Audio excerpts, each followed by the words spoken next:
Why is there a trout truck in the northern part of Florida, you may ask, from Brevard, North Carolina, bringing trout to Suwannee Lake and Live Oak area? Stay tuned, you'll find out.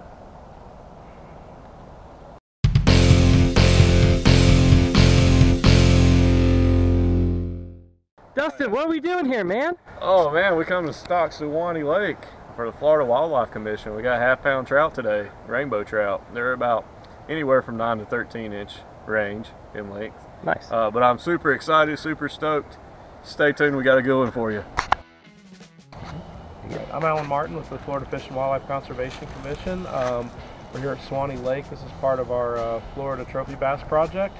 It's a statewide effort where we're trying to grow and big trophy bass and have anglers catch them and document them and promote that as well. And what we're doing here today, we're actually stocking in some rainbow trout as forage for these bass to eat during the winter to help grow them up to try to grow really big bass. This lake is known to grow 10, 11, 12 pound bass. We want to push it. We want to see 15 and 16 pound bass out here. So it's a new effort going on statewide. This is one of the places we're focusing as part of that Florida Trophy Bass Project.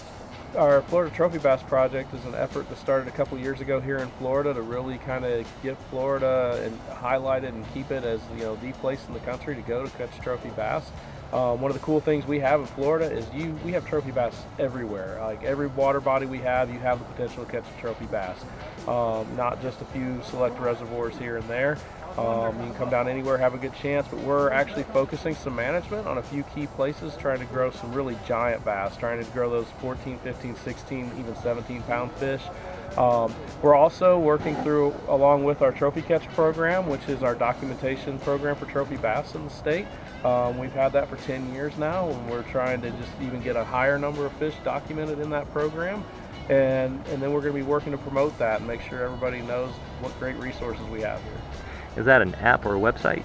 Yeah, it's trophycatch.com, and there is a Trophy Catch app you can do as well, which the whole idea with Trophy Catch is that you can catch a trophy bass, get a photo of the fish on the scale, and release that fish, and you submit the program, and you get prizes from our sponsors, including Bass Pro Shops and several others, gift cards and products and things like that to reward you for releasing that fish.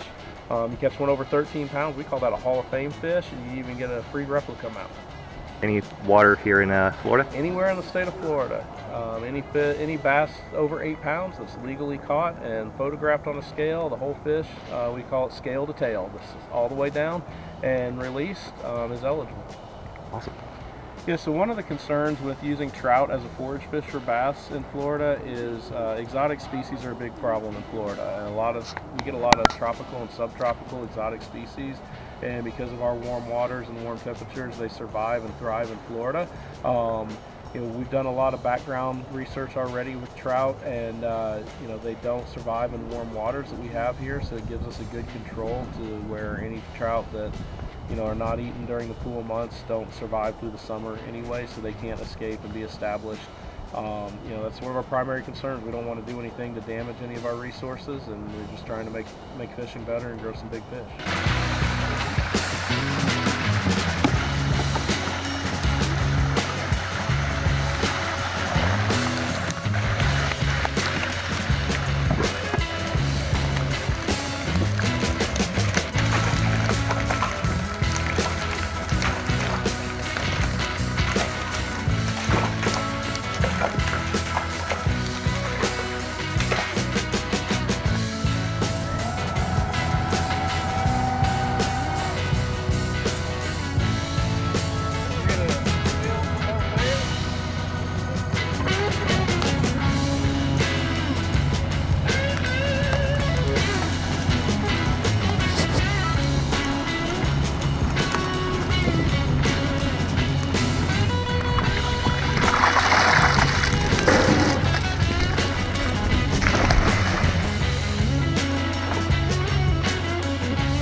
Oh, no worries. They're swimming good. I feel them all over my boots. Yeah, right?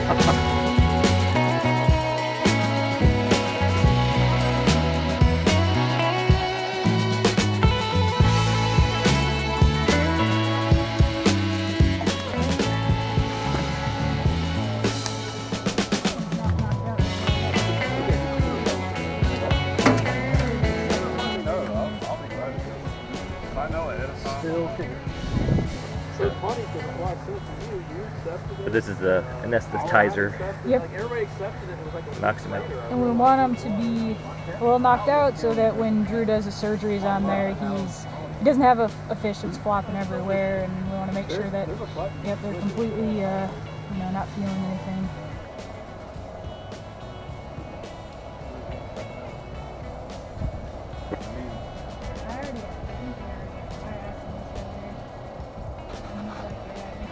All right, yeah. My name's Summer. I'm a biologist with the Fish and Wildlife Conservation Commission here in Florida, and then we're about to weigh and measure a rainbow trout that we're stocking in Suwannee Lake. So first step here, I'm just gonna measure this one. Looks like it's around 285 millimeters, and we're gonna weigh it here, and 214. So I'm just gonna record that there.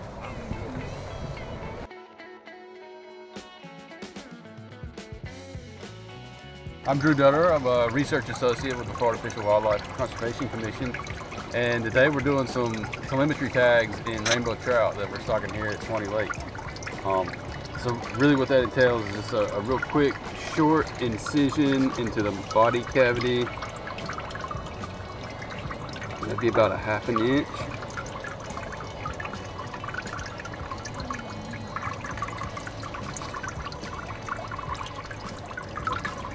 And these fish were swimming in anesthetic, so they're not feeling this. Yeah, these fish are not conscious right now. We're irrigating their gills. We're keeping them wet here with our little pump system. This water has just a little bit of anesthetic in it too. So it keeps them nice and sleepy while we're doing this. And what are the tags doing, or where are you hoping to tag the fish? So these tags are depredation tags, and they have a little sensor in them. So if this trout gets eaten by, say, a giant Florida largemouth bass, this tag will tell us that happened and when it happened. We have several receivers out here in the lake that are listening 24 hours a day, 7 days a week, and they will record these trout as long as they're in the lake, and as long as anything that eats them is still swimming in the lake.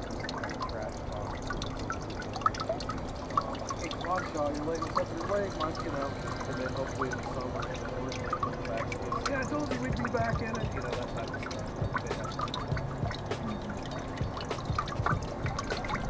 A little saline solution, clean them up.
My dad's a veterinarian, and I grew up watching him do that suture hundreds of times over and over. So you got a beautiful, what do they call it, surgeon's knot? You know, if it's like most knots, it's probably got a couple different names. I'm not sure what the most accepted name is for that knot. So I guess the fish will recover in the bin?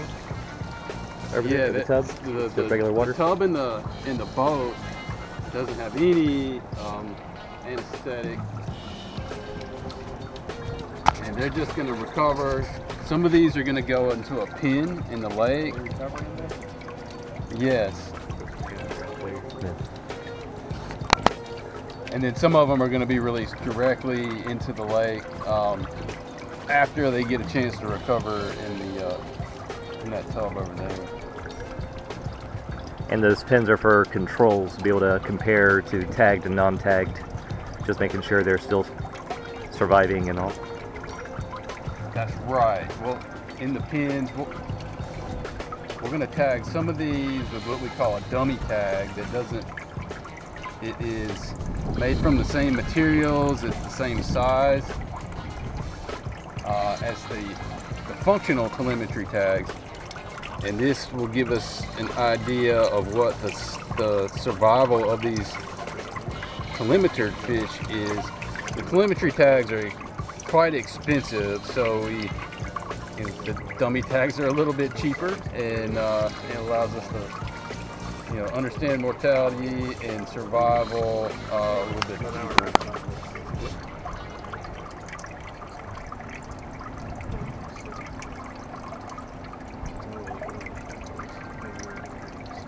And then in one of the pens, we'll put some trout that have not had any surgeries at all, and those will be, the control fish to give us an idea of the survival of, the rest of them that have been released today.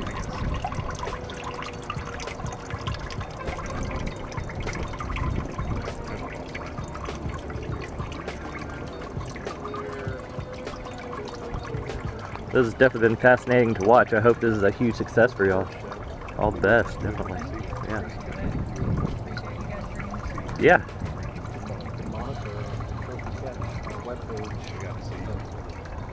It's our webpage where people report trophy bass they catch around the state. Mhm. So hopefully we'll see a few more out of Suwannee Lake here. So if in the next few months you see some big ones coming out of here, it might be from these trout.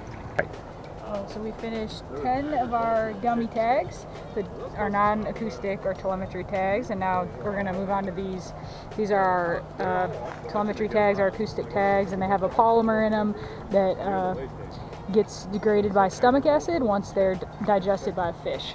So we'll be able to, I think they're called depredation tags, so you'll be able to tell when hopefully when a bass eats our trout, we'll be able to tell. What they do is send out an ultrasonic sound signal that travels through the water really well, and it can be heard with a receiver. This is a receiver right here. This is a handheld version.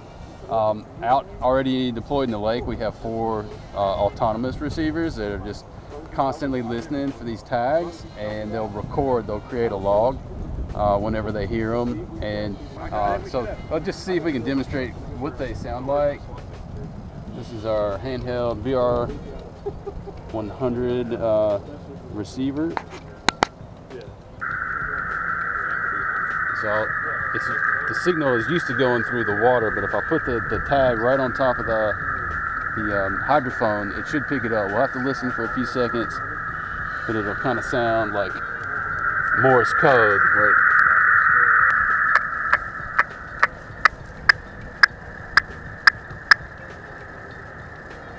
so what that told us is that this is tag 369, and when it says raw equals 1, that means that tag is still in an undigested state.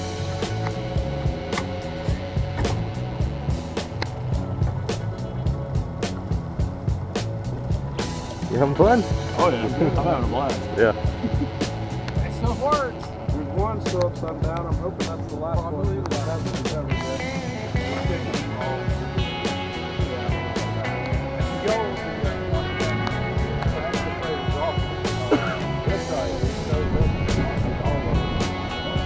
What? I'm not aware of it.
It started to move.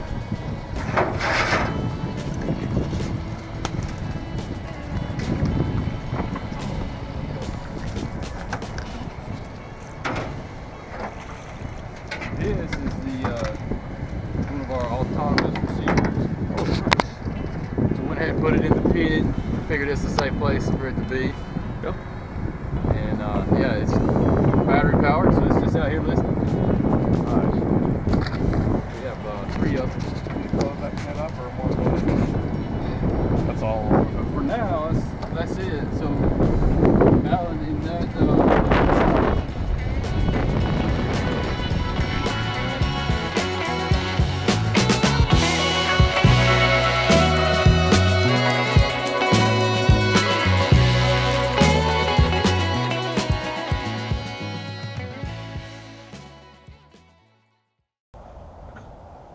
Dustin here from Valley Trout Farm LLC in Brevard, North Carolina. You may ask, why is a trout mountain truck doing here in upstate Florida? Stay tuned. I